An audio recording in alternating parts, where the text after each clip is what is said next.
یہ دنیا کی محبت ہوتی کیا ہے؟ کل میرے سامنے میں لاہور میں جن کے یہاں ٹھہرا ہوا تھا نا، انہوں نے اپنا واقعہ بتایا کہ بہت غربت میں ان کا ٹائم گزرا ہوگا. انہوں نے بتایا کہ میری زوجہ نے اس شدید ترین غربت میں میرا بڑا ساتھ دیا، گھر میں کھانے کو روٹی نہیں. آج وہ بہت بڑے تاجر بن چکے ہیں. مجھے بڑا اچھا لگا یار، کوئی بیوی اتنا ساتھ دے رہی ہے غربت میں. کہہ رہے ہیں ایسا بھی ہوتا تھا کہ صرف روٹی ہے، اس کے ساتھ گھر میں سالن بھی نہیں ہے. تو یہاں تک نوبت آئی، کچھ بھی نہیں ہے، لیکن گھر والی نے کیا دیا. ایسا نہیں ہو کہ جیسے آج بعض خواتین جو بیان نہیں سن رہی، فوراً بھائی شوہر غریب ہو گیا تو خلا لے کے نکل لو پتلی گلی سے. اسی میں بچے بھی دھڑا دھڑ پیدا ہو رہے ہیں، اسی غربت میں بچے بھی کیا ہو رہے ہیں. اللہ پہ توکل بھی ہے نا، حالانکہ وہ کوئی زیادہ کوئی مولانا بھی نہیں ہے، کوئی ایسا بھی نہیں کوئی بہت زیادہ دیندار سمجھے جاتے ہوں. ایسی نارمل ایک تاجر ہے، بزنس مین ہے. اولاد بھی نہیں روکی، گھر میں کھانے کو روٹی نہیں ہے، بچے بھی پیدا ہو رہے ہیں کہ کھلانے والا کون ہے؟ اللہ. دیکھو قیامت کے دن پتہ چلے گا اللہ کی نظر میں کون اچھا تھا کون برا تھا. گیٹ اپ تو بھائی سارے بڑے اچھے اچھے بنا کے گھوم رہے ہوتے ہیں، حاجی پاجی تو سارے بن جاتے ہیں. حضرت حکیم الامہ مولانا شرف علی تھانوی رحمہ اللہ تعالی فرمایا کرتے تھے کہ اسلاف میں نا، جو اسلاف تھے ہمارے تابعین صحابہ تبع تابعین، ان کے ہاں ظاہری عمل سے زیادہ دل کے عمل کی ویلیو تھی کہ اندر سے بندہ کیسا ہے، اندر سے ٹھیک ہے یا نہیں ہے. اور ہم لوگ جو فوکس کرتے ہیں وہ ظاہر کو زیادہ فوکس کرتے ہیں، اندر کو فوکس نہیں کرتے. ہر چیز میں ایسا ہی ہو رہا ہے. جب ہم مانتے ہیں کہ خدا ہے، رزق اس کے ہاتھ میں ہے، اور وہ منع کر رہا ہے نسل روکنے سے کہ غربت کے خوف سے نسل مت روکو، تو مان لو یار وہ وہی کھلاتا ہے. اوپر سے بولنے والے آپ کو مارکیٹ میں بہت ملیں گے، لیکن یہ اوپر سے ہی ہے، یہ جملہ نیچے نہیں اترتا. اور اس کے پھر صرف اولاد کے روکنے پہ اثرات نہیں آتے، باقی زندگی میں بھی اس کے اثرات آتے ہیں. اولاد کا روکنا تو ایک اس کا اثر ہے جو ظاہر ہو رہا ہے، باقی جگہوں پہ بھی کنجوسی نظر آئے گی، اللہ پہ توکل نظر نہیں آئے گا. کیونکہ جب توکل نہیں ہے تو پھر کہیں بھی نہیں ہوتا ہے تو سب جگہ ہوتا ہے. سمجھتا نہیں ہے نا بات کو. تو انہوں نے مجھے بتایا کہ میرے ایسے حالات تھے اور اس طرح بچے بھی پیدا ہو رہے ہیں اور بیوی بھی نہ نسل روک رہی ہے اور ساتھ دے رہی ہے. اور اس غربت میں کہتے ہیں جب پیسہ آنا شروع ہوا، بہت محنت کی انہوں نے، تو بیوی کیا کہہ رہی ہے، آپ کے بھائی غریب ہیں، آپ ان کو سپورٹ کریں. میں نے کہا یار ایسی خاندانی بھابھی، یار ایسی خاندانی عورتیں مارکیٹ میں مرد نہیں ہیں. عورتیں کہیں ہماری برائی کر رہے ہیں، مرد کون سا ایسا خاندانی ہے؟ مثال دے رہا ہوں میں، ان کی تو بیگم ایسی خاندانی تھی نا. کہہ رہے ذرا سے پیسے آنا شروع ہوئے تو میرے بھائی سارے غریب تھے، تو میری گھر والی نے کہا کہ آپ کیا کریں، ان کو سپورٹ کریں. کہہ رہے میں نے ان کو سپورٹ کرنا شروع کیا، سب کو کاروبار میں لگایا، زمینیں لے کے دی. آج اللہ نے اچھا بچے بھی سارے، اب جب پیسہ آیا تو جیسے جیسے بچے بڑے ہوتے گئے، سارے بڑی بڑی یونیورسٹیوں میں ہی پڑھ رہے ہیں. کل رات میں ان کے بچوں کے ساتھ ہی بیٹھا ہوا تھا، ہم 3-3:30 بجے جا کے، بلکہ میرا فجر کی اذان ہو گئی تھی، بیٹھا ہوا تھا. مجھے ایسا اچھا لگ رہا تھا ان کے ساتھ. وہ بچوں کی باتیں بھی بڑی ٹائٹ، بڑی بڑی یونیورسٹی میں پڑھ رہے ہیں اور مسائل کیا پوچھ رہے ہیں، سارے دین کے مسائل کہ اپنے دین کی ہم یونیورسٹی میں حفاظت کیسے کریں، لڑکیوں سے میل جول سے کیسے بچیں ہم. تو میں نے کہا یار ایجوکیشن میں بھی آگے ہیں، اخلاقیات میں بھی تربیت بھی ہو گئی، پیڑ بھی بھر گیا، اور قد بھی ایسے لمبے لمبے تڑنگے سے نا ایسے لمبے. تو میں اصل میں تو بچوں کے لیے نہیں بتا رہا تھا، اصل میں تو یہ کہ میں نے کہا یار اب دیکھو یہ خاتون ہے، شوہر سے کیسی وفا کر رہی ہے. گزارا کیا غربت میں، اس کے بعد جب پیسہ آنا شروع ہوا تو اس نے کہا بھائی جو میرے مقدر کا ہے وہ تو اللہ مجھے کھلا رہا ہے. کہ بیگم کا بیان کیا تھا، انہوں نے خود بتایا کہ جو میرے مقدر کا ہے اللہ مجھے، بھائی جب پیسہ آتا ہے تو گھر میں لائف اسٹائل تو اچھا ہو ہی جاتا ہے، تو ہمارا تو ہو ہی گیا نا بھائی، ہمیں تو اچھا مل رہا ہے، ایئر کنڈیشن بھی گھر میں لگ گیا، گھر بھی اچھا مل گیا. اب سپورٹ کس کو کریں؟ بھائیوں کو سپورٹ کریں. تو یہ کیا ہے، دل کیا ہے، دل میں حب دنیا بولو نا نہیں ہے، دل میں دنیا کی محبت نہیں ہے. دل میں دنیا کی محبت ہوتی نا پہلے تو ان سے اولاد ہی پیدا نہیں ہونی تھی، کیونکہ یہ ہوس ہوتی ہے نا کہ سارا بچانا ہے ہم نے، مخلوق پہ خرچ نہیں کرنا. اور پھر جب یہ انسان اپنی اولاد نہیں پیدا کرتا کہ کھلانا پڑے گا، تو وہ شوہر کو مشورہ دے کہ دوسروں کی اولادوں پہ کھلاؤ. پھر انہوں نے بتایا کہ بہنوں کے ساتھ بھی تعاون اور وغیرہ وغیرہ، خاندان کے ساتھ بھی. اور مرد کا دل جب بیوی اس طرح کی باتیں کرے نا اتنا بڑا ہو جاتا ہے، وہ کہتا ہے یار میں پوری جائیدادیں اس کے نام کر کے جاؤں گا. میں مرد کا دل اتنا اللہ نے بڑا رکھا ہے. اگر آدمی کا بچہ ہو پجامہ نہ ہو، پجامے تو پھر مارکیٹ میں بہت گھوم رہے ہیں نا، انسان کا بچہ ہو نا تو وہ اتنا بڑا دل ہو جاتا ہے جب بیوی اس طرح کی باتیں کر رہی ہوتی ہے. تو آج کل تو ایک دوسرے کی دولت پہ نظر، شوہر بیوی کے مال پہ نظر رکھتا ہے، اس کو پوچھتا رہتا ہے تمہارے ابا کی وراثت گئی کہاں.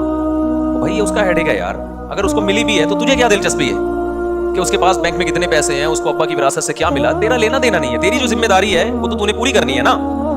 بھائی بیگم کروڑ پتی ہو یا ارب پتی ہو یا غریب ہو، آپ کے ذمہ جو نان نفقہ ہے، شریعت کہتی ہے اس نان نفقے کی کوالٹی اور کوانٹٹی پہ اس سے کوئی فرق نہیں پڑے گا. یہ اللہ نے عورت کو حق دیا ہے کہ اس کا ساری ذمہ داری کس پر ہے؟ شوہر پر ہے، چاہے وہ پیسہ ٹھیک ٹھاک ہو اس کے پاس. صرف ایک چیز پہ فرق پڑے گا کہ علاج اس کے پر ہوگا کہ اگر اس کے پاس پیسہ ہے تو پھر اس کے اپنے پیسوں سے اس پر علاج لازم ہوگا. لیکن ہماری سوسائٹی میں مرد یہ بھی کر لیتے ہیں کہ نہیں بھائی چلو علاج بھی میں ہی کروں گا، اور اچھی بات ہے، کر لینا چاہیے. تو یہ ہے حب دنیا. اور اس قسم کی عورت جو ہے تو اس کا مطلب اس کا دل دنیا کی محبت سے بولو پاک ہے. پیسہ اچھا سب کو لگتا ہے، ہوس نہیں ہے پیسہ اچھا لگنا برا نہیں ہے، تو سب کو لگتا ہے اچھا، کیونکہ اس سے نعمتیں ملتی ہیں. اللہ نے دولت کو اپنا فضل کہا ہے قرآن کریم میں. ہوس الگ چیز ہے اور پیسے کی چاہت الگ چیز ہے. آج ہوس ہے، لالچ ہے، غیر اخلاقی طریقے سے کمانا، پٹورتے رہنا. میں آج کیا ہوتا ہے جو خواتین بیان نہیں سن رہی، جب وہ شادی ہو کے گھر میں آتی ہیں شوہر کے، تو ان کی خواہش ہوتی ہے کہ بھائی یہ بہنوں کو کیوں کھلا رہا ہے، یہ اپنے بھائیوں کو کیوں کھلا رہا ہے، یہاں تک کہ اپنی ماں کو کیوں کھلا رہا ہے، یہ اتنی ٹینشن. اور میں نے دیکھا ہے اپنی زندگی میں کیسے مرد کے دماغ کو ایسا قبضے میں کیا ہے کہ وہ کسی قابل نہیں رہا، وہ کہیں خرچ نہیں کرتا. اچھی بھی ہیں الحمدللہ، جیسے میں نے آپ کے سامنے ایک مثال دی ہے. اور مردوں میں بھی دونوں قسم کی بیماریاں پائی جاتی ہیں. عورت کے کما رہے ہیں بیگم سے کہ تم کما کے لاؤ. یہ بات تو میں بار بار کہتا ہوں، شدید مجبوری نہ ہونا میرے بھائی. اپنے خاندان میں اپنے نسلوں میں یہ رسم چھوڑ کے جاؤ، ان کو یہ باور کرا دو کہ ہمارے خاندان میں مرد کماتے ہیں، عورتیں کھاتی ہیں. بولو ہماری پرمپرا ہے، یہ ہم اس کو چینج نہیں کر سکتے. ہمارے خاندانی رواج ہے بھائی، ہمارے یہاں عورتیں نہیں کماتی. یہ سیکھ لو، یہ کیا کر لو. میں کبھی نہیں دعویٰ کرتا کہ میں جو باتیں کرتا ہوں میرا بھی 100% عمل ہے اس پہ. میں تو اللہ سے دعا کرتا ہوں اللہ جو باتیں کر رہا ہوں مجھے اس پر عمل کی توفیق دے. میں تو بار بار کہتا ہوں بھائی میں آپ لوگوں کو کوئی نصیحت کرتا ہوں اس نیت سے کہ مجھے بھی اللہ عمل کی توفیق دے. لیکن کچھ باتیں بتانی پڑتی ہیں تاکہ آپ کو یہ نہ لگے کہ یار یہ پھینک رہا ہے لمبی لمبی نا. جب اس پر آزمائش آئے گی نا تو پھر دیکھیں گے ہم. اللہ بچائے ہمیں آزمائشوں سے. میں نے بتایا مجبوری کے حکام تو الگ ہے. اب قحط پڑا ہوا ہے تو پھر تو بیگم جاب کر رہی ہے، مرد کی جاب نہیں ہو تو ایک مجبوری ہے نا. بھیک مانگنے سے تو بہتر ہے کہ کوئی تو کما لے. تو میرے تو آمدن بھی بہت کم تھی اور میرے 3 گھر تھے، عرصے سے تو میرے 3 ہی چلے آ رہے ہیں. تو آپ کا کیا خیال ہے مجھے ضرورت نہیں پڑی ہوگی اتنے بچوں کو پالنے کے لیے کہ بیگم کو میں اجازت دے دوں بھائی. اور جاب بھی کہاں، مدرسے میں پڑھانے کی، اسکول میں پڑھانے کی. میں نے کہا مدرسے میں پڑھانا تو فری پوکٹ میں. کیوں بھائی؟ ہماری خاندان میں یہ اب تک چلا آ رہا ہے اور آئندہ ہم اپنی نسل میں چلائیں گے. بھائی ہمارے خاندان میں کمانا کس کا کام ہے؟ مرد کا. عورت کا کام کیا ہے؟ کھانا. اس پہ ہمیں کیا ہے بھائی؟ فخر. نہیں آئی بات میرا خیال ہے سمجھ میں؟ تو یہ رسم چھوڑ کے جاؤ. بھائی ہم لوگ کیا نہیں عورتیں کماتی، ہم لوگ کیا مرد کماتے ہیں. خدا کی قسم ایسا اچھا خاندانی نظام چلے گا نا تمہارا، اتنا ٹائٹ نظام چلے گا. بچے تمیز سے پلیں گے، بچے پیدا بھی تمیز سے ہوں گے، ان کو ماؤں کی محبتیں بھی پوری ملیں گی اور تمہیں بیویوں کی محبت بھی پوری ملے گی. ایک دفعہ اگر عورت کے ہاتھ کی کمائی مرد کے منہ کو لگ جائے نا بہت اپاہج بن جاتا ہے. اس کو ایسے مزے لگ جاتے ہیں نا فری پھوکٹ کے کھانے کے. کیونکہ جن قوموں میں یہ رواج آیا ہے نا، دیکھو کچھ برائیاں ایسی ہوتی ہیں ان میں بریکیں نہیں ہوتی، وہ ہمیشہ بڑھتی ہیں. مثال کے طور پر بھی جاپان کے بارے میں رپورٹ آئی کہ نسل ختم ہوتے ہوتے جاپان کا دیوالیہ ہونے والا ہے. ابھی رپورٹ ہی ہے جاپان میں، پتہ ہے آپ کو؟ ان کے بچے پیدا ہونا ختم ہو گئے نا، تو بڈھے اتنے تنگ آئے ہوئے ہیں جاپانی. سویڈن کا صدر تو ایک دفعہ تقریر میں رو پڑا تھا کہ ہمارے یہاں بڈھے ہو رہے ہیں. آپ کو تو کورونا نے کچھ فضل کیا، بہت سارے بوڑھوں کو شاٹ کر دیا، ورنہ تو وہ پاگل ہو گئے تھے کہ بھائی کوئی کما تو رہا نہیں ہے، سارے کھا ہی رہے ہیں بیٹھ کے. تو وہ باہر سے لوگوں کو بلاتے ہیں، لیکن ان کی اپنی قومیں ختم ہو رہی ہیں.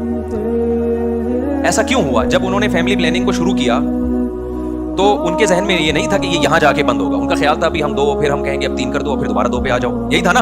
ابھی تو ہماری آبادی بہت ہے تو ہم ایسا کرتے ہیں 2 پہ لے آتے ہیں، بلکہ 1 پہ لے آتے ہیں تاکہ آبادی ذرا سے بھی نہ بڑھے. پھر تھوڑے دنوں میں ہم 2 پہ لے آئیں گے، پھر ہم 3 پہ لے آئیں گے. جب کم ہونے لگے گی تو ایک تمیز سے چلیں گے. یہ کیا مسلمانوں کی طرح کہ برساتی مینڈکوں کی طرح بچے پیدا ہو رہے ہیں ان کے؟ وہ ہمیں یہ کہتے تھے خرگوش کی طرح بچے ہو رہے ہیں. کوئی پلاننگ نہیں ہے اور کوئی اس کے لیے وہ غربت سے مرے جا رہے ہیں، پیٹرول مہنگا ہو رہا ہے اور پھر بے فارم میں ایک نیا بچہ آ گیا. جی بے فارم کے فارم نہیں ہے ان لوگوں کے پاس. اتنا غریب ملک، کاغذ باہر سے ادھار لے رہا ہے، وہ بچے ہی ڈالے جا رہے ہیں اس میں. ایک جاہل قوم. وہ ہمارے بارے میں یہ کہتے ہیں. ہم نے دیکھو کیسے مینیج کیا سسٹم کو اور کیسے زبردست. تو کچھ گڑبڑیں ایسی ہوتی ہیں کہ وہ شروع آپ کرتے ہیں، کنٹرول میں آپ کے نہیں ہوتی. تو یہ ہوا ہے ان لوگوں سے.